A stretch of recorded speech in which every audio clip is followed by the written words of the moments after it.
എമിറേറ്റിൽ 3000 വീടുകൾ നിർമ്മിക്കാനുള്ള ശതകോടി ദിർഹത്തിന്റെ പദ്ധതിക്ക് അംഗീകാരം നൽകി ദുബായ് ഭരണാധികാരി ഷെയ്ഖ് മുഹമ്മദ്.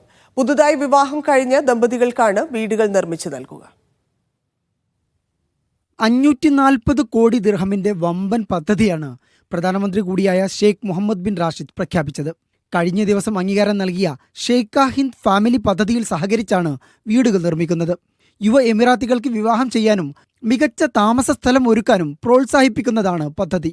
വീടുകളിൽ 1181 എണ്ണം നിർമ്മിക്കുന്നത് ലത്തീഫ സിറ്റിയിലാണ്. അലിയലൈസിൽ 606 വീടുകളും വാദി അൽ അമാദിയിൽ 432 വീടുകൾ നിർമ്മിക്കും. അൽ അവിർ 1-ൽ 398 വീടുകളും ഹത്തയിലെ മക്കാൻ പ്രദേശത്ത് 200 വീടുകളും വിഭാവനം ചെയ്യുന്നു. ദുബൈയിലെ ഗ്രാമീണ മേഖലയിലും ഊദൽ മുത്തീനയിലും വീടുകൾ നിർമ്മിക്കുന്നുണ്ട്. കുടുംബങ്ങൾക്ക് മാന്യമായ പാർപ്പിടം നൽകുക, ജീവിത നിലവാരം ഉയർത്തുക, തൊഴിൽ ജീവിത സന്തുലിതത്വം ഉറപ്പാക്കുക തുടങ്ങിയവയാണ് പദ്ധതിയുടെ ലക്ഷ്യങ്ങൾ. ഷെയ്ഖ ഹിന്ദ് ഫാമിലി പദ്ധതി പ്രകാരം പ്രതിമാസം 30,000 ദിർഹത്തിൽ താഴെ വരുമാനമുള്ളവർക്ക് 3000 ദിർഹത്തിന്റെ ഭവന വായ്പാ ഇളവും കഴിഞ്ഞ ദിവസം പ്രഖ്യാപിച്ചിരുന്നു. സർക്കാർ ഓഫീസുകളിൽ ജോലി ചെയ്യുന്ന ദമ്പതികൾക്ക് 10 ദിവസത്തെ ശമ്പളാവധി പദ്ധതിയിൽ ശുപാർശ ചെയ്യുന്നുണ്ട്.